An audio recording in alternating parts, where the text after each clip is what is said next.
What's happening? Ronin Man here.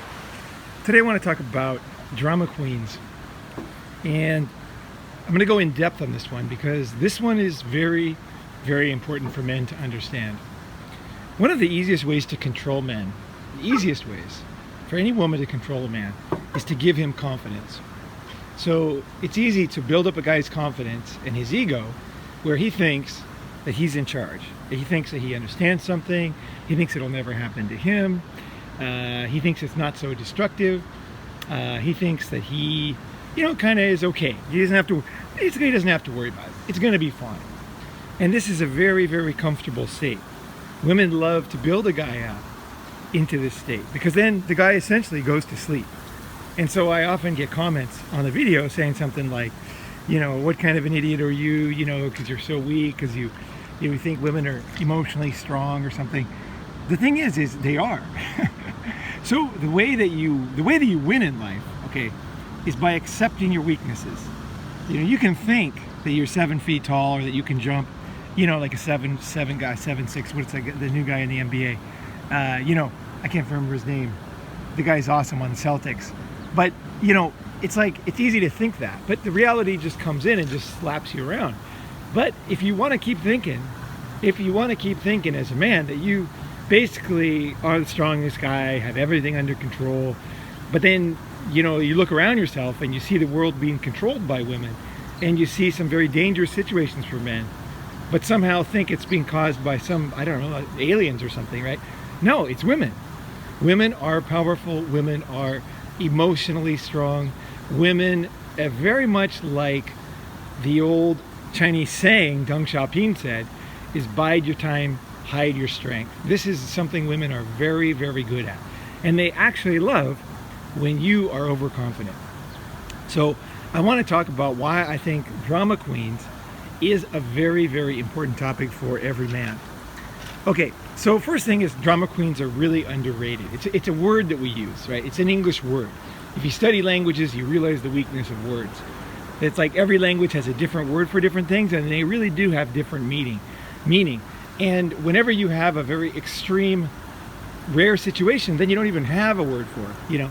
Like the pain that guys are feeling right now, you can't even put it, I don't even think there's a word for it. Despair is like, frustration and despair and these type of things.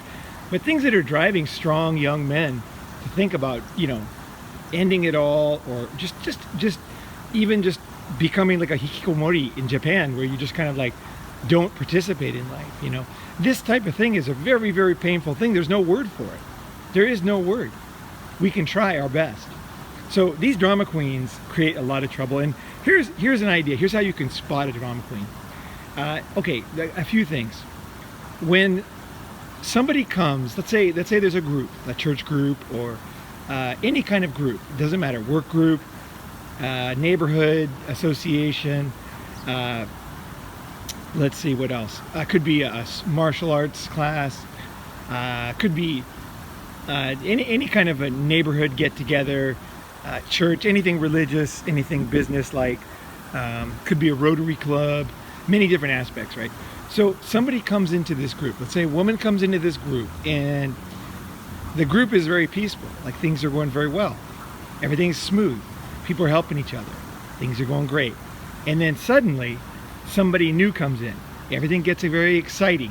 This is like a general feeling I want you to get on this one, so you can feel these people, because sometimes the specifics they escape you, because people have they use drama queens are much more than drama queens. Like I said, that word does not describe them. I'm going to use it because it's the only one I have, but the feeling is that it's very peaceful and brotherly love before they come, and then when they come in, all of a sudden there's a lot of division. There's a lot of people that used to get along. There's a lot of people who used to agree. The meetings used to be very smooth, very easy, and suddenly there's like bickering, and votes are being pushed through. There's a lot of bad feelings. Often whole groups of people will stop going to the meeting. There's a lot of things that it's chaos. Okay, so imagine this, you got a very peaceful setting, okay, like a park, and then suddenly there's chaos. If you see that when somebody new comes into a group, you know you're dealing with somebody like this. Okay, it's somebody who chaos follows them. Right? There was that character in Charlie Brown that had the, he would always make mistakes. He had the dark cloud. I didn't like that. One, because it was a boy. Two, it's because I think it's child abuse to call a kid that. But the concept is that there's something mysterious that follows people around, and a person who is a drama queen who creates chaos follows them around. Okay, so it's an apt analogy for that. Okay, so chaos follows them. What do they do? What actions do they take? One thing they will do is pit people against each other. So you'll have, like a family, everything's getting along, family get together, and you're watching from afar on this one. Okay, so sometimes this is easier to see when it's not you. It's like your friend's wife, a business situation that you don't work at, your friend's business. But all of a sudden, like, they will pit people against each other. Okay, so it's almost like they're the puppet master, and other people are doing their bidding. And this is a very clear sign you're dealing with somebody like this. This type of manipulative person is that suddenly people that used to get along don't get along. Okay, so this is a general rule. Why? Okay, what are the implications for you? Why is this so important for you? The reason it's so important is because this type of person derives the most satisfaction from a romantic relationship. Okay, this is where chaos and all these things that they actually, why do they do it? It's because they enjoy it. They are bored.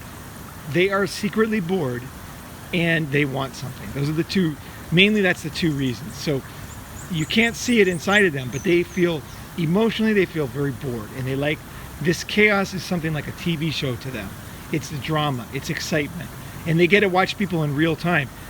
And the other thing is that they want something. So they might want a child from a guy, create chaos, make him look bad, go to child court, custody court, family court, and then paint him, again, triangulate, do things that make him look crazy, make him look bad, push him to the boundary. So it's like what they're doing is they are creating a problem and then blaming it on the person that has the problem.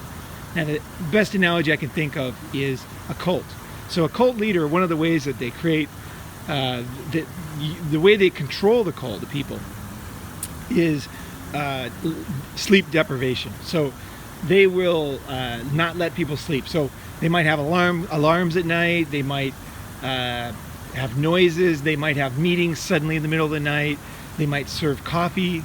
They might serve highly caffeinated beverages, and get people like where they just like get all excited at the meeting, like a Tony Robbins meeting, and the meeting seems very good, right? But then everybody's supposed to go to sleep. They can't go to sleep. They don't realize it's been orchestrated. And eventually what happens when you don't sleep well is that you start to lose it. You start to lose. And of course, this can be more extreme if they're targeting a certain individual to make them look bad, to kick them out of the cult. So if one person is troublesome for the leader, let's say intelligent, is understanding that they're being manipulated, they're starting to figure it out, then what they'll do is they'll target that person in particular. They'll say, hey, I need you to go deliver this tonight. I need you to do this. I need you to do this. And the guy's doing all this stuff. And then next thing you know, he's like a total worn out mess. And then he will create his own problems. So when he goes off to talk to people, his wife or his girlfriend or his friends or whatever, the people that are doing projects together in the cult, is he will start to be a problem person. The reason is because he's not sleeping, right? But it's created.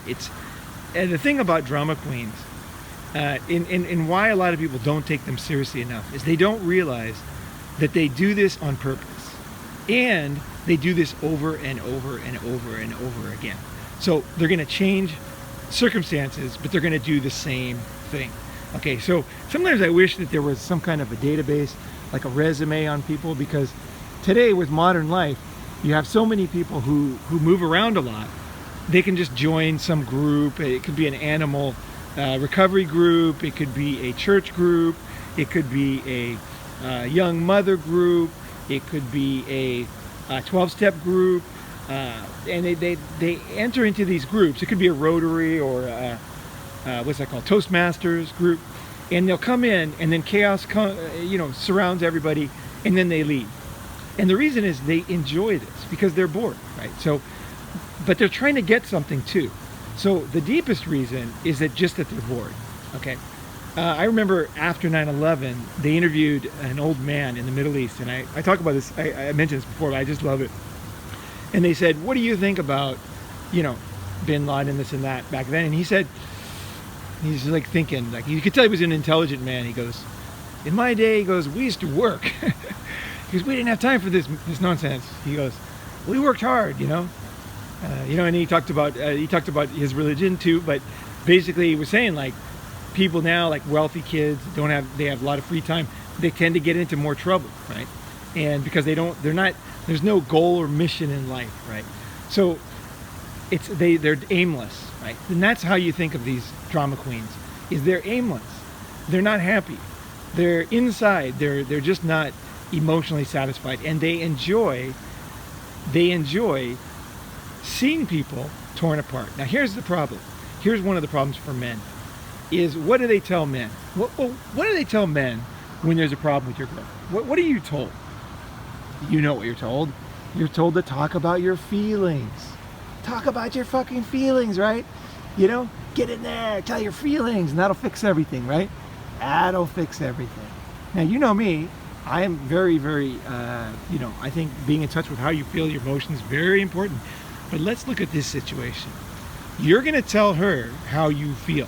Okay, so let's just turn it around. Let's use another example here.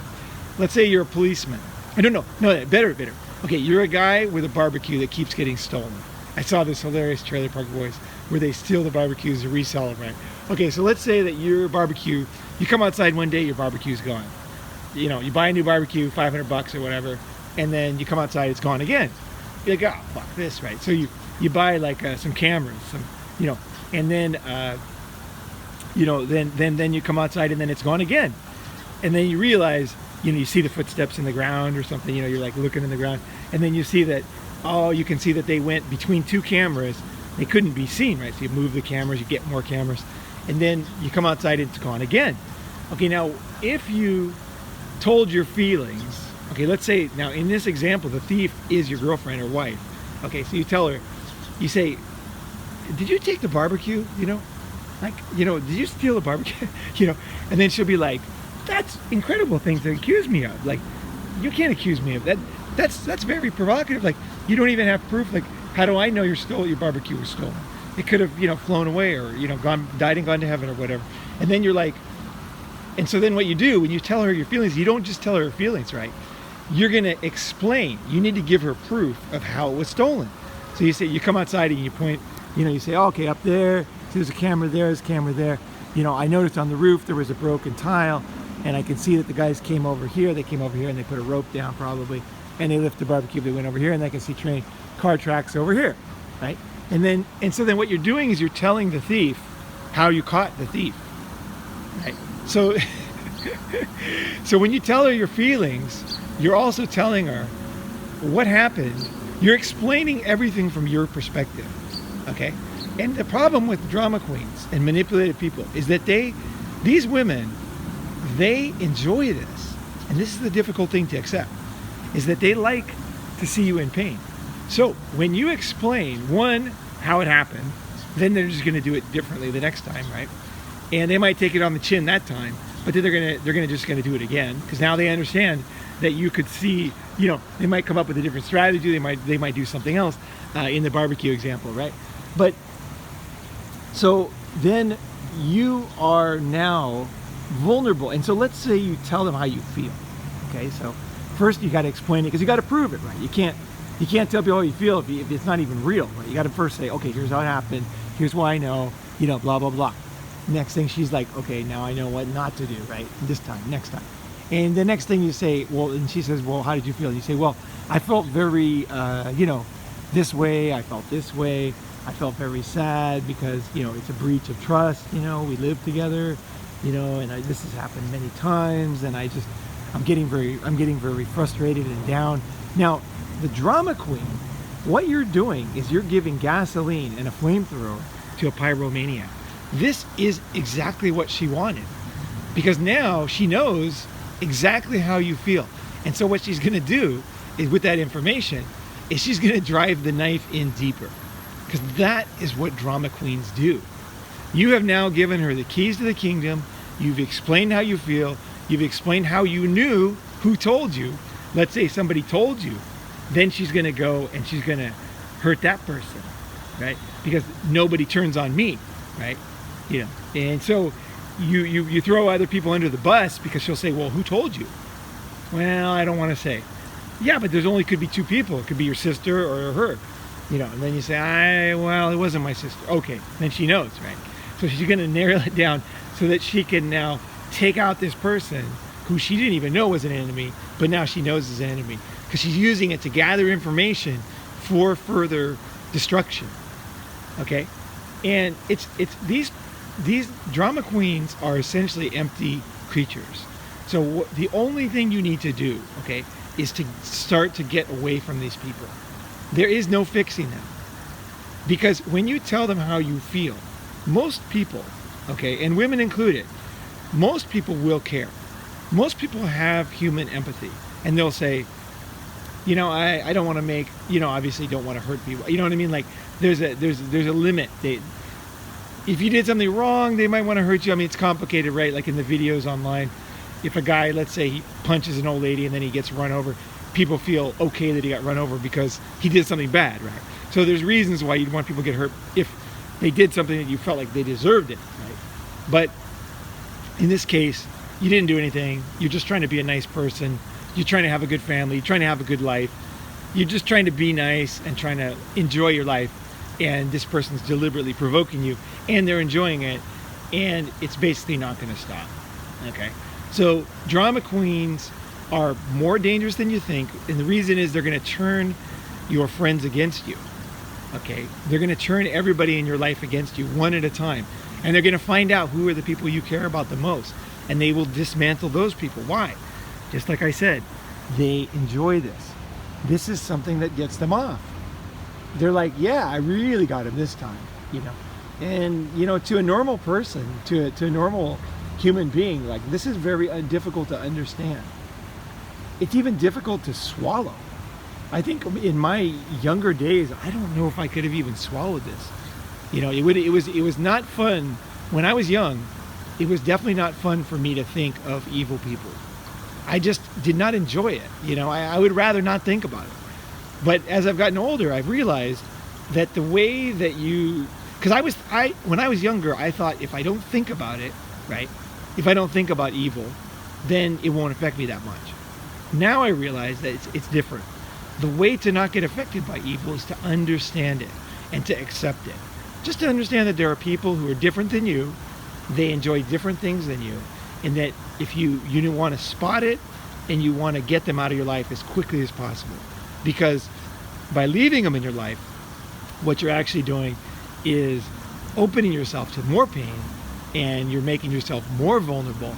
And eventually, you know, they're going to target the most valuable things in your life.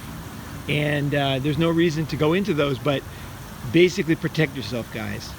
Drama queens are very dangerous. Spot them and avoid them.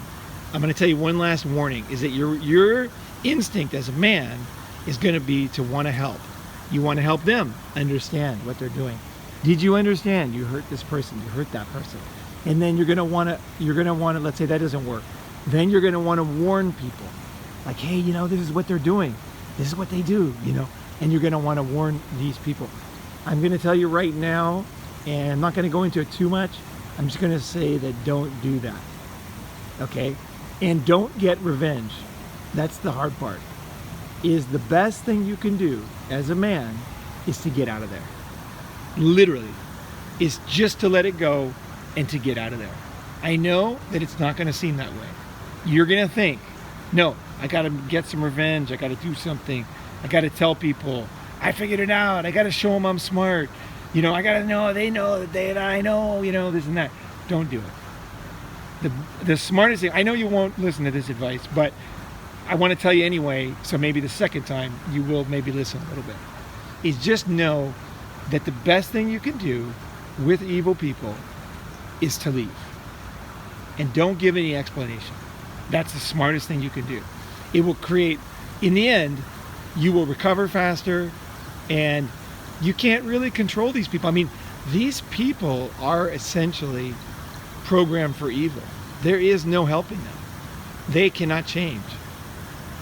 And the fact that they cannot change means that you can definitely not change them, right?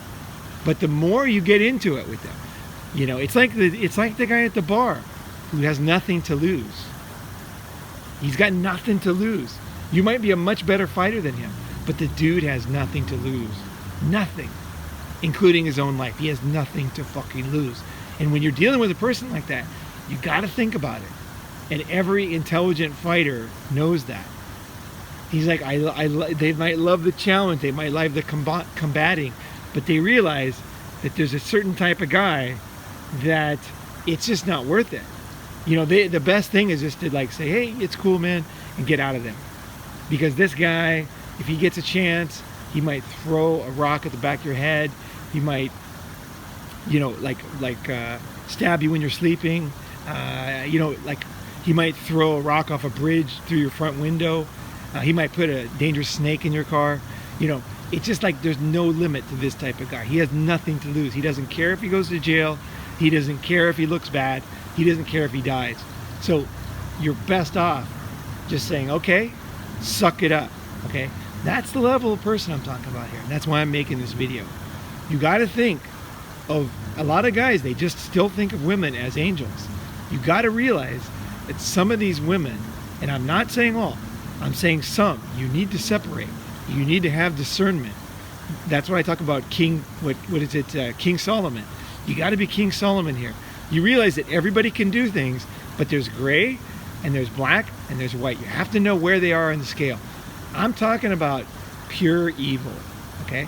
And it is these drama queens, this is where you can spot it. And people will even say, she's a drama queen, she's a drama queen. Look carefully and see if what I'm saying, okay, forget the word, is true. Is chaos following her? Is our arguments following her? Are destroyed people? That's another thing you look for. Destroyed people. Look at her ex. Is he destroyed? Is his life completely different now? Was he a different type of person before he met her?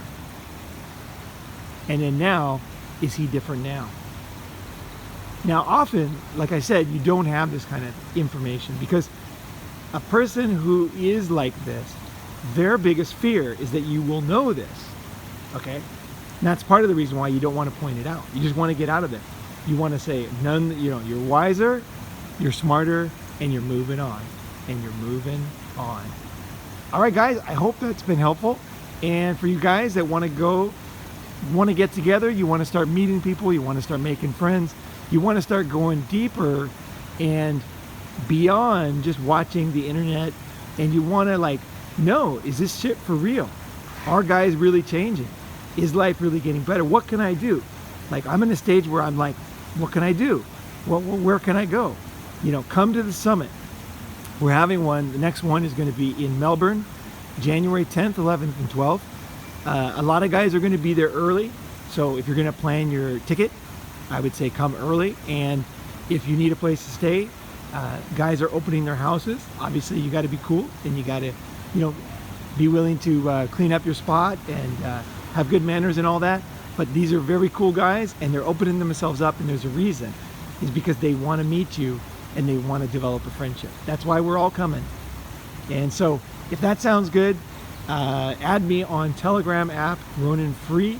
Or if you don't have a smartphone, somebody mentioned, I forgot some guys don't have smartphones, go ahead and email me at roninmigtow@gmail.com. We'll get you signed up. You can sign up. It's $398 for PayPal, or you can pay at the door. Either one's fine. Totally fine. So, you know, here's the thing. Guys that come to these things are so fucking awesome. I've never had one, I've never had one guy screw us over. Like, everybody's like, they say they're coming, they come. You know, or if they can't come, they're like, they do stuff to make up for it. They're like, it's awesome. Like I tell you, the feeling of camaraderie is beyond belief, and you carry it with you. You know, it's like friendship, camaraderie, and that you're not alone. You know, we're all dealing with this shit, and we all want to kick ass, and that's what this one's going to be about. Going to be a lot of talk about how to succeed, how to kick ass, and how to break away. And like whether it's making money online, ideas that guys that are doing it. Nobody's selling anything at the event, but we're going to be sharing ideas, thoughts, feelings, experiences, true shit, deep shit, mistakes we made, what we could have done differently, stuff like that. So if that sounds good, if deep dive sounds good, let me know. Email me or add me on Telegram, and I'll really look forward to meeting you. So I'm going to finish my yoga here and hope you guys have a great day.